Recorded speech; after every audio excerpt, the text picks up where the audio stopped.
Welcome to Organizational Sherlocks, the podcast where business meets psychology and your organizational puzzles meet their match. Join us for captivating stories and practical solutions to unravel your toughest challenges. I'm Dr. Elizabeth Fleming. And I'm Morgan Ashworth, your guides to a prescription for business success. Let's dive in. Well, how are you doing today, Elizabeth? Doing well. How are you today, Morgan?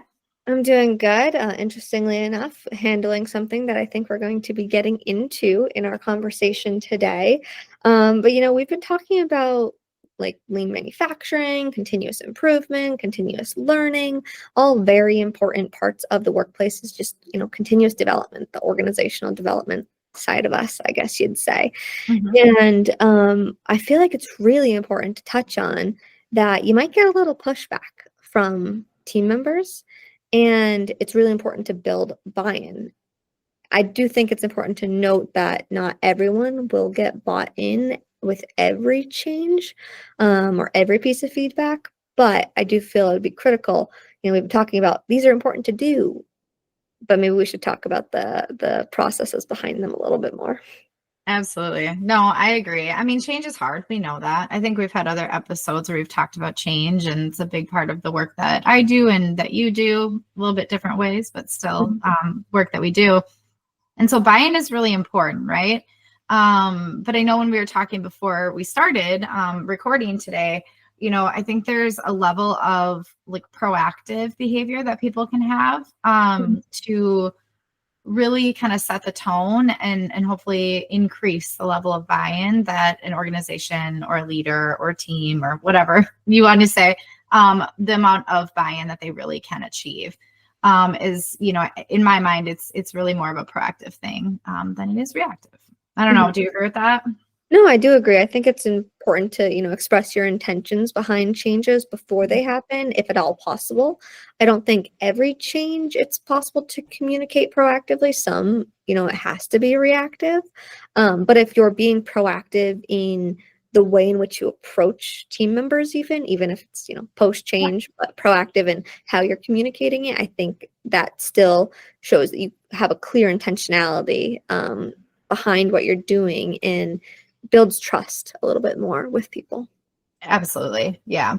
I mean, that trust is really important, right? And I think, I don't know, maybe I disagree. I don't disagree. I just see it a little differently. Okay, here I am challenging you. Hey, welcome to today. I think that there is the possibility of communicating change in every instance. And I will give the caveat of sometimes you're not telling everybody everything right away because you simply don't have time, right? And I think that's where it's like, hey, even a simple like, hey, we have this change that we need to make, right? We need to react, the market, there's turbulence in the market, or there's, like whatever, we have a staffing issue that we really need to make this change and it has to happen very quickly. Even the simple like, hey, we want to just let you know change is coming, but we will give you an update kind of on the back end. Once we've been able to respond to whatever it is that we're facing today. Do you know what I'm saying? So I guess I'm not really disagreeing with you. I'm more just like giving a different explanation. No, I do like that because, I'll use those terms like, hey, we're going to have like some continuous improvement, some continuous learning getting implemented again. I feel like it'll be really important, but it's not yet there. It's almost like preparing them. It's like dropping little hints in a way. For me, more so when I say like not every change is possible to communicate, I think of like, like succession planning sometimes. For example, if there's like a sale of an organization, you can't always communicate that ahead of time. And, I've seen that happen with different organizations or even like vendors or customers we work with. We don't know until it's already happened because obviously they want to keep it under wraps to protect that sale. But even then, as soon as you're able to communicate that change, communicate it. I also think of tariffs. I mean, we all saw tariffs majorly change in the United States this past month. And, there's a potential for them to continue to change, and they likely will be. And we can't necessarily be as proactive as we once were because the changes are happening so quickly. I mean, we had a tariff change on April 5th, and then there's supposed to be another one on April 9th, especially associated with the industry that Ashworth Awards is in. And, as proactively communicating as much as we possibly can, but Right. certain tariffs hit without having any knowledge prior to it. Yeah. So those are kind of the changes I would think of. Yeah, I think that's fair. I mean, yeah, there's, a lot going on. I know I brought up turbulence in the market. There's a lot of turbulence there too. And it's, without going down that path, I think, there's a lot of reasons that maybe not everyone thinks about, like or reasons that you might not be able to communicate as proactively, right? Obviously pace is a big thing, like we're talking about now, when things are happening very quickly and you have to respond. I think that's one part of it. There's also legal reasons, and I'm not giving legal advice today or ever, but definitely not today. But there are usually legal reasons why communication, maybe has to go out in a certain fashion, or you can say this, you can't say this, and and like your example with like the sale of a company, there's usually legal kind of language around like what can be communicated. And a lot of times people are working with change management consultants, or maybe have somebody internally that's helping out with that. And I think it's really important, especially like thinking about the sale of a company when it's maybe you have a little bit more time, to really come up with a solid communication plan, that both helps you get the word out in the right period of time, that abides by the legal parts, but also in the end does improve buy-in, especially when there's change. Like we know that people tend to shift and move. I feel like just having a culture surrounding transparency and openness in and of itself creates a greater likelihood for faster buy-in. I will say, that's still not going to apply to everyone. I've tried to build a culture around transparency and communication, and I don't work with people day to day, but people know they can come to me and ask questions, and I tell them to be curious. Sounds like there's a reason we have Organizational Sherlocks as our name. Weird. I've never heard that before. That's so odd. Yeah. Just kidding. That was sarcasm. Sarcasm for today. Yeah. But like I can think of, one instance. I have an individual who feels as though they're taking on more work simply by communicating and collaborating with a different team member than they usually do. And I'm like, well, how is that taking on more work? You're working with them to make yourself more successful in your job. I'm like, I'm going to stop you there, because that's not taking on more work. I'm like, communication and collaboration are an expectation of our environment, and especially any professional environment, really. So though it's not your typical process to work through a problem, it's necessary in this circumstance, which is a problem that you're facing in your environment. So communicating, collaborating with different people, it's not an extra task, I guess I would say. So that's kind of a great example there. But in general, there are a lot of methods to get people to buy in. I would love to talk about them in a more simplistic sense. Would you want me to take it off with the first? Yeah, I mean, I feel like we just like jumped into the deep end there, but clearly there's a lot on our minds. But yes, please kick it off for us. Yeah. So, one thing I think of is sometimes people push back against being bought into change because they weren't a part of it. They don't like change, and they only like it if they're part of it. They want to feel aligned with that change. And so one thing I tend to do is, I give people an option of how they partake in the change. Either way, it's a win-win. But they get to choose what better aligns with them. And so that helps them want to buy in because, oh, wow, I have autonomy to make a choice for the company and for my position. So they're more likely to buy in. That's one example that I use a lot. Yeah. Yeah. I mean, that's totally fair. I think okay, I'm going to use a word that it's maybe not the right word, but like if you have the luxury of doing that, I guess, I think sometimes people don't have the luxury of giving people choice. I think that's when it's really hard to really achieve buy-in from others. And really that's in my mind where, like, if you want to call it a change champion or something like that, I think that's really where, kind of getting fewer people on board at first and kind of helping them also speak the message or the vision of the change and its intended benefits, and kind of all of those things can be really beneficial. It's almost like choosing liaisons for change. Yeah, exactly. So you kind of your major stakeholders that are typical team members but want to partake in this change and want to get other people to partake. So I guess I like that term I just made, liaisons of change. I like that. No, I like that. I mean, I think, it'd be great if we could walk into, an organization and have this like big, broad, sweep of change and everyone was really accepting of it. And we're human and humans don't like change. Like we know that. So, change brings uncertainty and all of those things, like all those different feelings that we all have. Right. And so I think it is important for us just to keep that in mind. And I will say, one of the biggest mistakes, I guess it's a mistake that I see in a lot of change management or change efforts is that people don't consider the human element always. They really do, focus on what are the intended outcomes and how, what do we need to do to get there and all of those pieces, which are important, right? I'm not saying that they are not important, but it is that human element that needs to be considered as well. It's the idea of the end goal, the end destination versus the journey to get there, I think. Is how you can kind of calculate that back into everyday normal life is, we all have an end goal. We might have an end outcome within our careers, but there are stepping stones to get there. And so the same thing goes for any change management in an organization is there's the outcome that we want, but you have to take the stepping stones to get there. And number one is ensuring the people affected by this change are a part of this change.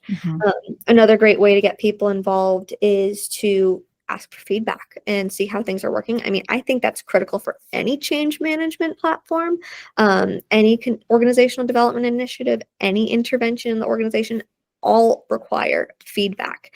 I think one shows a culture for feedback and makes people more apt to accept their own feedback if you have a constructive critique of them. But two, it actually ensures you're aligning it with the workplace. I've talked about asymmetric bias a lot, asymmetric information bias, sorry. And it's the idea that the higher ups don't always have the same knowledge as the people on the floor. So the people on the floor have to give feedback because if this change we're trying to implement could have a couple tweaks to work better, let's make those couple tweaks. And then they're more likely to buy in because they've helped make the change happen. Absolutely. Well, I think that goes back to something else you were saying too, like when you're talking about collaboration and communication. I mean, thinking about a manufacturing environment and making a change on the floor, like, just kind of keep continuing with that example. I mean, think about how much benefit there could be to just hearing the experience of the people who are working the machines and managing them and making sure that that the production line is going every single day. That value just cannot be matched, right? And so I think it really is a leader's responsibility or executive's responsibility to go to the floor regularly and find out how are people feeling about it. Are there ideas that they have, and by creating that environment, not just when a change is happening or will happen, but just making that kind of common, practice, I think you are, again, creating that culture of buy-in because people know and understand that, the leaders actually do care what I have to say, even if it doesn't result in a change every time. So I actually use that within our suggestion policy. We have a suggestion policy. I want to hear from people. A lot of our goals actually surround, being involved in change management too. So saying we are open to change, that word again, being open. But not every change will work. And I honestly say that when people give a suggestion, I say, thank you so much for the suggestion. I'm going to take it under review with the proper stakeholders. Know that your suggestion, we're going to really take a look into it and see if it'll work.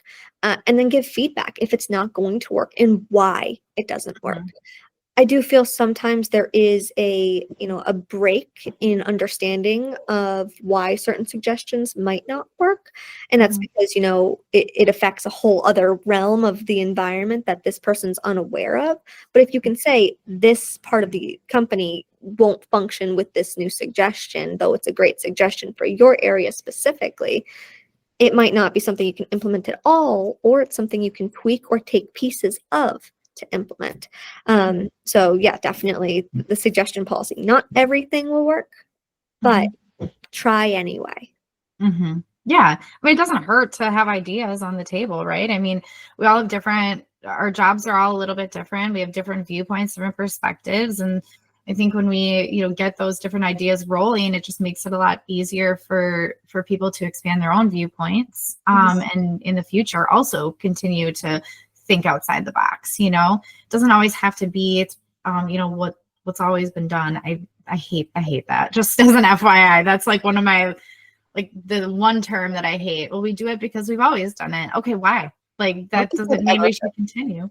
I'll be honest, I don't think I've ever heard that in our environment, and I feel very lucky. Yeah. In that, but I know I'm going to hear it elsewhere. And, within a little bit of my consulting work, I'll feel some pushback.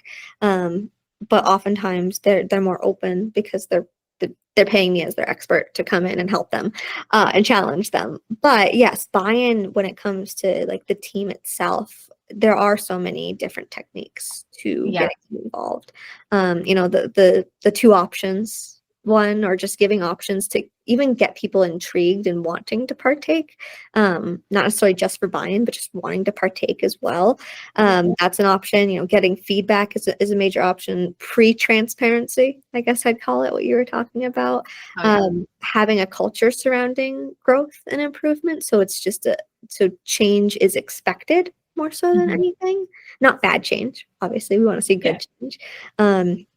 Those are all some really great ways to reach your people more effectively and ensure that you're getting that buy-in more quickly. Yeah. Well, and I think this can even be applied outside of just change. I think it can be applied to performance management as well. I mean, I don't know about you, but I mean, historically, it's always like, oh crap, I have to walk into this annual review meeting or this quarterly review. And I know that I'm not alone in feeling that. I'm sure some of our listeners have probably experienced that too.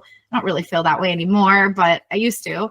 But again, I think it's how are we communicating the purpose and the reason behind an annual review, there's stuff that accompanies it. Maybe it's a pay raise, maybe it's a benefit change or a title change. Like sometimes that accompanies, an annual review, let's say. But I think there's a lot of work that can be done on the front end about like, hey, we support you as an employee, we support you as a person, a professional in this field. And as such, we use the annual reviews to help clarify those goals, right? Clarify what your goals are and what we'd like to see from you to help continue moving you forward, right? If you can have that message and you honestly mean it ahead of time, it's not scary to walk into the annual review, right? Yeah. Because it's not intended to be something that is harmful. Yeah, we're seeing how well you align with the position and, ensuring that your goals for yourself align with the company's goals. So funny enough, I actually worked on this today with one of my direct reports. Yeah. And her and I sat down. We already had a review last week, but for her next review and preparing for our next review, we do set up a development plan. I had a rough one to go by, but we do set specific goals for the next review. And all of them are blank. I started leaving my goals blank ahead of the review for the next year. And then I make them write their goals down and we reconvene the next week and we go through and I connect those goals to my own for her or for them. In this situation, it was a her. It literally happened today. Yeah. We sat down. She had 5 goals. I actually condensed them into 3 goals and told her because these are very similar. These actually were a goal. These 2 were a goal I was going to combine for you anyway. And we were very aligned. Again, builds buy-in for her future goals too. Yeah. That's not very different from what I'm doing with my students right now. We do annual reviews based on the previous year. And, there's different things like, reviewing the transcript and looking at what is the next year going to bring? What are some of those key milestones or things that they have to do? So I go ahead and I fill out all, the form ahead of time. And then talk with them and work with them, and then we write down their goals. So that is blank as well. So it's like the form is not done yet until we have this conversation. And I think it's important. Like on one hand, yes, it's identifying goals that they can then work to achieve or find ways to develop and grow to get there. And it's also a great connecting point. Like in this case, I'm their advisor, right? It's a good connecting point.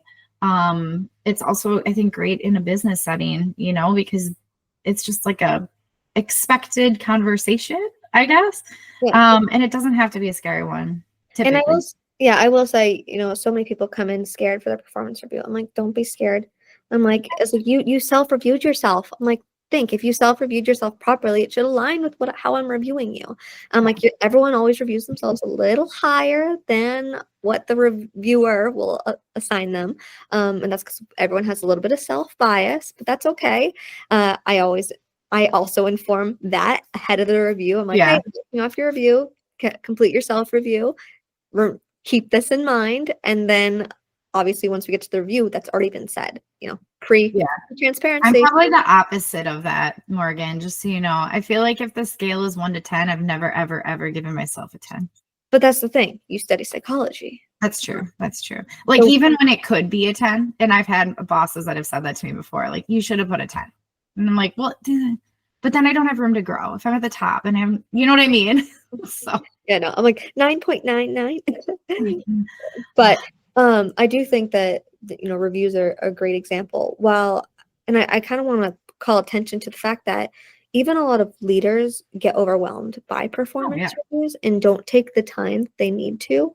I will say, AI softwares go a long way in helping you, write out what you need to more quickly. Obviously, you need to specify it to the situation, but I do utilize it. ChatGPT, I do utilize it. And then our performance system also has AI integrated into it. So as you're rating, it can also give some blurb that you can add on to, which I love.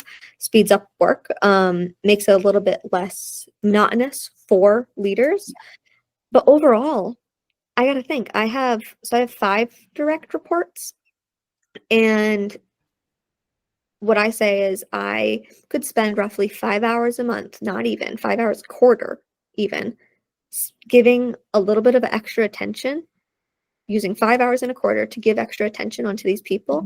That could include performance reviews or extra reviews of goals or additional team meetings that we don't usually have. We have our typical monthly meeting, something along those lines. 5 hours in a quarter. Right. Like 5 hours in a quarter connects you so well. So don't get overwhelmed by performance management and overall people management leadership, because if you give 5 hours of attention in the quarter, it's not a lot of your time, and it actually will help you reach these people more effectively. So basically an hour per person. Yeah. Yeah. I mean, I think there's always time to make space for people. Like, so I agree. I mean, I think whether it's 5 hours or 10 hours or whatever it is, like, that's really not much in the grand scheme of things, And then also just continuous coaching conversations. You can have a 5-minute blurb of a conversation to teach someone something, or to check in and make sure something's going correctly if you're concerned.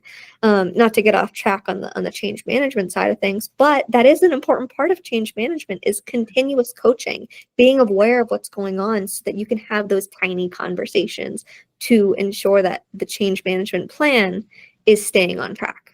Yeah. Yeah. Well, I mean, it brings up, I think, another conversation that maybe we should have another podcast episode on, but like, I think about modality as well, I mean, in like kind of more frequent small bits of information in different modalities can help increase buy-in, right? I mean, you don't have to have these, 2 hour long conversations that are super, in depth and all of those things. Like, sometimes it's a Teams message or whatever system you use. I guess I'm thinking Microsoft right now, Teams, Google, whatever it is. Yeah, we use Google Chat.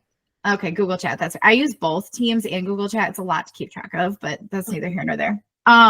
But it's are you sending something in Teams that can be helpful? Are you sending an article via email? Are you having a conversation? Are you talking to each other by the water cooler about something that's happening? And like, there are so many different ways, and I think people forget that even the small bite-sized pieces of information can be really beneficial in helping people grow, helping people buy in.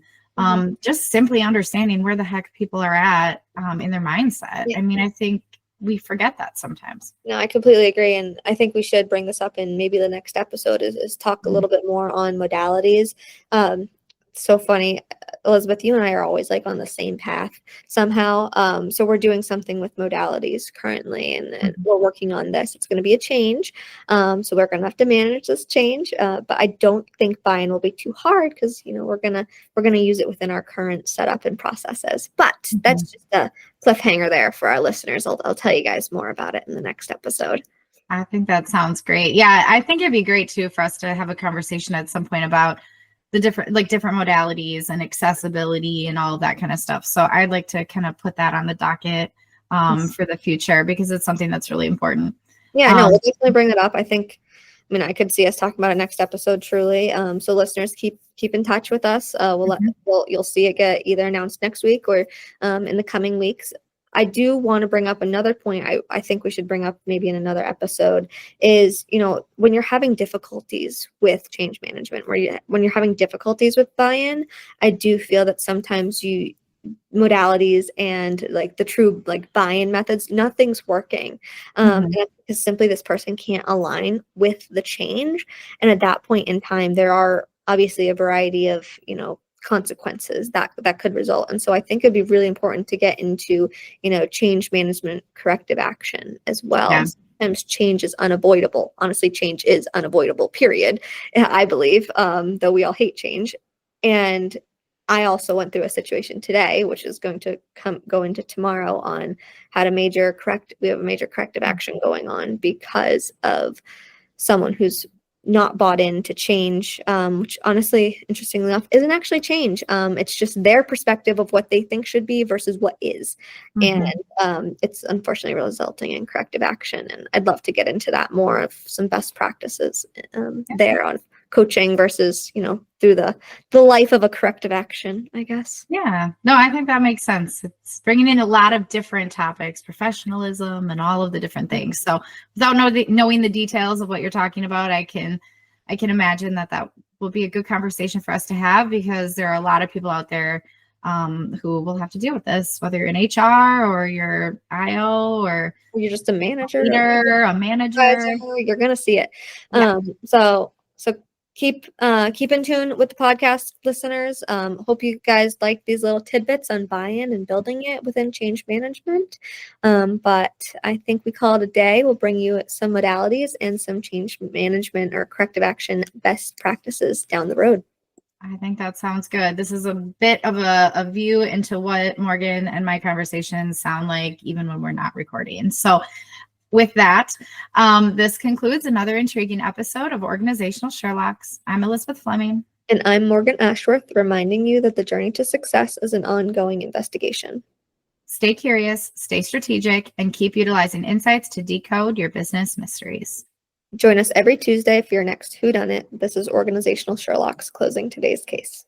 We'll see you next time.